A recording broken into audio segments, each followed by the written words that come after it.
There are different roads that lead to becoming a certified medical interpreter. I will be talking with professional interpreters who will share their stories and journeys that will inspire you. Be sure to watch. Hi, welcome to Interpreting Simplified. I'm Jeanette.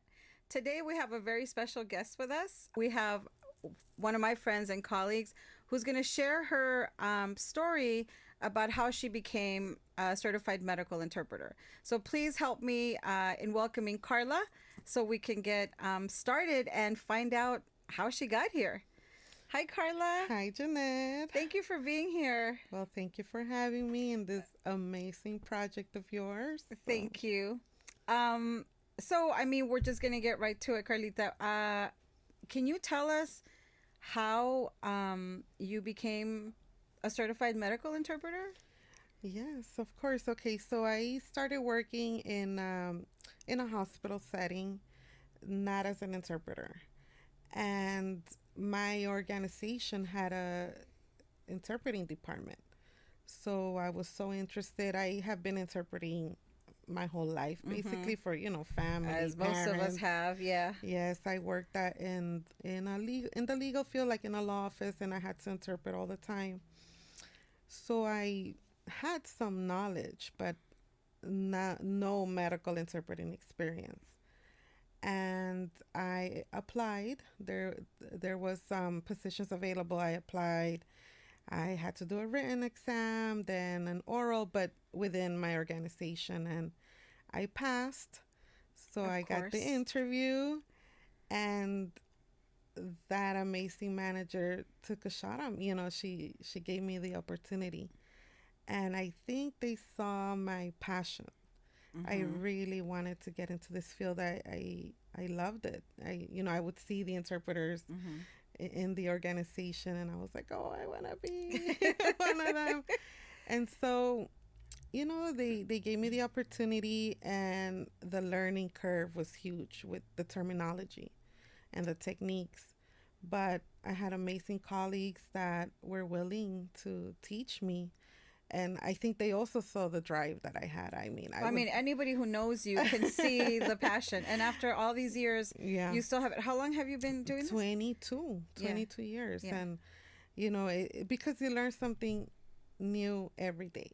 I can't remember the day that I came home and I'm like, I didn't learn anything today. I always learn something new. And that's why I love this profession. I love helping the community. I always tell new interpreters, be the interpreter that you want to be, that you would like to have. Yes. If you ever needed one. So, yeah, that's basically how I got into the profession. I took a leap of faith, on something that I thought was so interesting. So when you started, there wasn't a certification process yet. Is that correct? Correct. No, we didn't have that. So that came a few years after. I believe maybe like 4 or 5 years after I started. And I if I can remember, it was like a pilot thing. And, it was a written exam. I did it through CCHI. Oh, okay. And why CCHI? That's what we were told. That's what I heard of through one of my colleagues. I didn't know there was any other. That's so funny because I didn't know. I only knew NBCMI. I didn't know anything about CCHI, and that's why I went with NBCMI. I thought it was so new because it was a pilot program. So I had no idea there was something else out there. But, I took the test. I went to Fresno to do the oral exam. And Fresno. I had never been there before, but I drove all the way.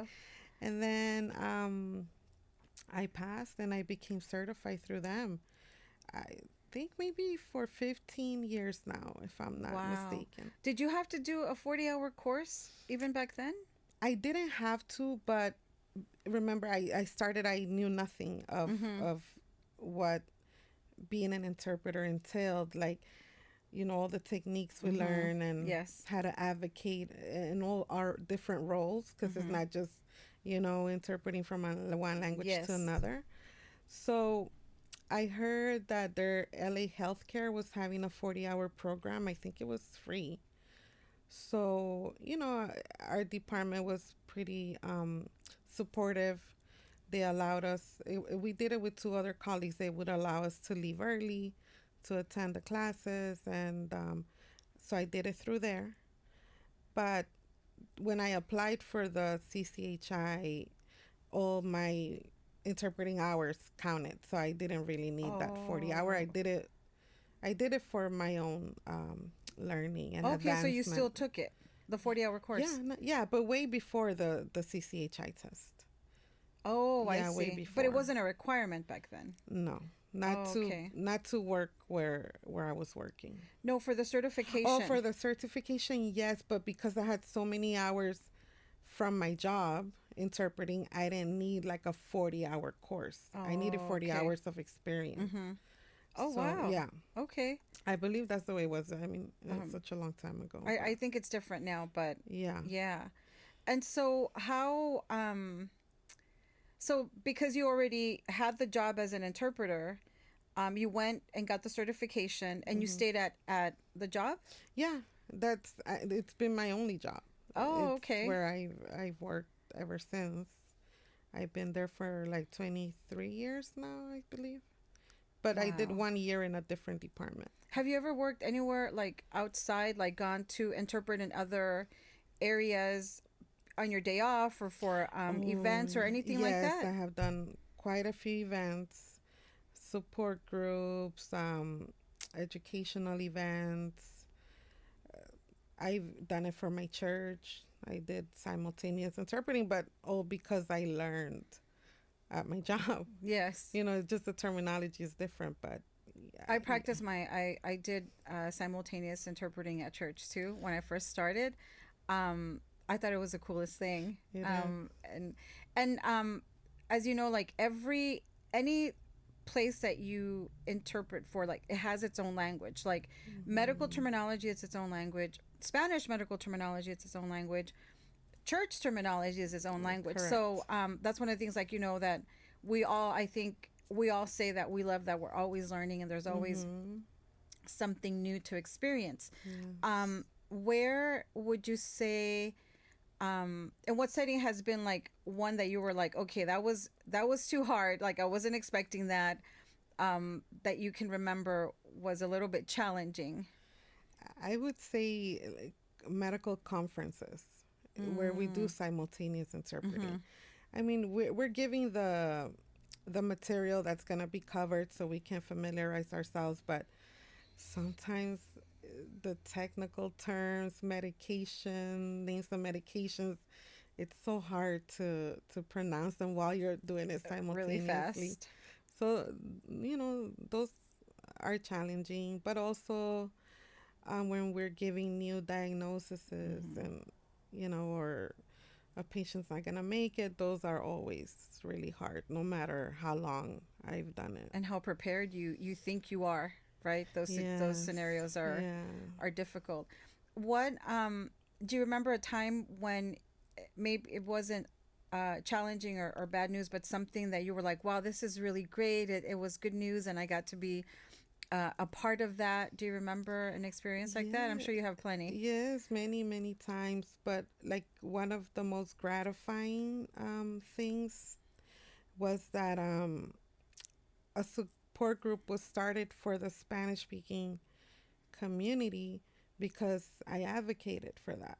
They would have these amazing educational events for families with different diagnoses, and they wouldn't offer it to the Spanish speaking community because there was no interpreter. So I volunteered, and then it became a real thing. You know, I advocated for that, and the providers were like, "Oh yeah, all we need is an interpreter." I know you're a huge advocate of, Yes, like, that's one of the things yes, that I learned from you, um that you're just like, we have to advocate for the families, and and the families, we're here for them, and we're here right. to make the communication process easier for them. And you're very passionate about what you do, and I mean, anybody that talks to you for like 30 seconds can see that you love being an I interpreter. do. I If do. you had to go back and change something about how you got here, would you change anything, or you're kind of, Mm, what do you think? I believe things happened the way they were supposed to, but I would have definitely taken medical courses, Mm, you know, to learn that vocabulary, to know what our organs do, or, because many times I'm learning as I'm interpreting. yes. But if I would have had that background, it would have been easier to Mm, understand the concepts. But, thankfully, it's been a great learning experience for me. So I'm happy that I got here how I got here, mm-hmm. but that's what I would have done different. And after being an interpreter for so many years, do you still love what you're doing? Is this a profession that you would still recommend to others? Definitely. I think once you start interpreting, you will know if this is going to be something that you're going to continue doing, or Mm-hmm. you're like, no. It's not for me. And I've seen it all in my line of work. I've seen people that come in and they're like, no, this is not what I expected. It's too much. I can't handle it. Whether it's Mm-hmm. because it's too difficult or it's emotionally too difficult, but I love it. I mean, give it a try if it interests you. There's a reason why you have that little, Mm-hmm. inkling, so go for it. And maybe you'll fall in love the way I did. Right. Yeah. Um, when you are at work, do you have doubts? And I want to ask you this because you've been doing this for so long, and you're a total professional. But sometimes, we're unsure, we're insecure, we feel like, I'm not. Do you still experience that? Like, are there days when you're like, I don't know. Like, do you Yes, go through that? of course. And I think the day that I don't have that feeling anymore, I need to find something else to do because you can never be so sure of yourself. Then you're not going to learn. Mm-hmm. You always have to feel like, okay, where could I have done this better? How you handle certain situations when you don't know the word, you don't have the equivalent. Mm-hmm. It doesn't come to you. On Maybe the it's an spot. everyday word. It's happened to me, Yes. but you learn to handle it. And I think people trust you when you're honest and you Yes. say, no, I don't know Yeah. the Let me look that one up yeah, because.